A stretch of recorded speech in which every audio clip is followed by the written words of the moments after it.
Yucca Flat, Nevada, May 19, 1953. At 5:05 a.m., one of a series of nuclear tests under the umbrella codenamed Upshot Knothole is set off.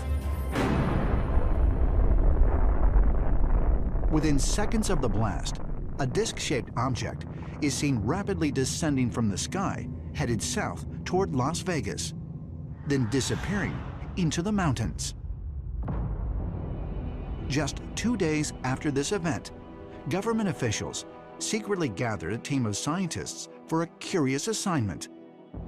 They were to investigate the crash of an unidentified flying object on the outskirts of Kingman, Arizona, a city 175 miles south of the nuclear test site. There were 40 engineers that boarded a bus, and they took a long 3.5-hour ride from Phoenix to Kingman. When they got there, it was nighttime. There were MPs on all corners of the craft. It's about a 40-foot diameter disc-shaped craft that was perfectly intact. There wasn't a scratch on it.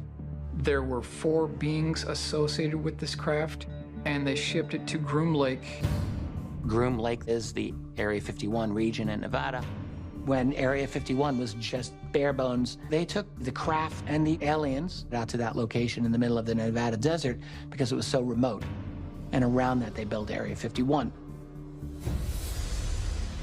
Hidden within a ring of mountains deep in the Nevada desert, Area 51 is a top-secret military installation that has long been rumored to hold evidence of alien technology. And there are even stories that a special facility at Area 51 once held a survivor of the 1953 Kingman UFO crash, an alien entity known as J-Rod. J-Rod is an alien who allegedly worked at Area 51 over a period of years, and it was J-Rod's mission or duty to help reverse engineer technology that was apparently from the 1953 Kingman UFO crash. J-Rod was one of the crash survivors and worked directly with our own government. Captain Bill Uhouse, a former Navy pilot who later worked for the U.S. Air Force performing experimental testing on aircraft, was assigned to Area 51 in the mid-1960s.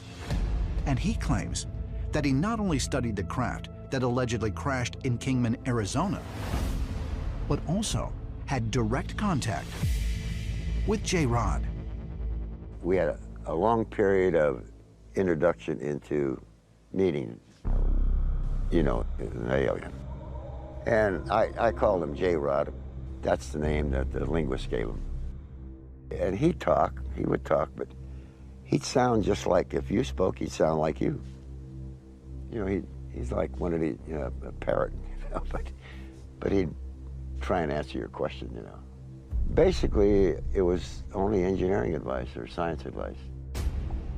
There's also another whistleblower by the name of Dan Burish.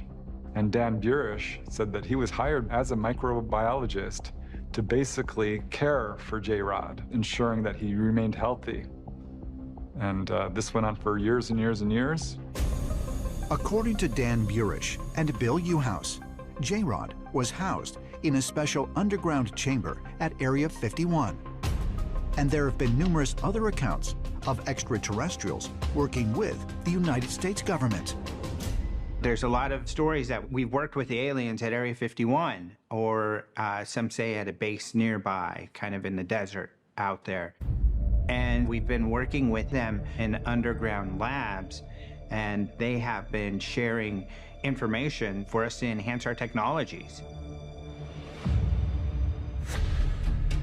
Is it possible that the United States government has met with and worked with entities like J-Rod and other alien visitors since at least the 1950s? According to UFO researchers, there is evidence that extraterrestrials have not only been held at secret military bases, but have even met face-to-face with the commander-in-chief inside the walls of the Pentagon.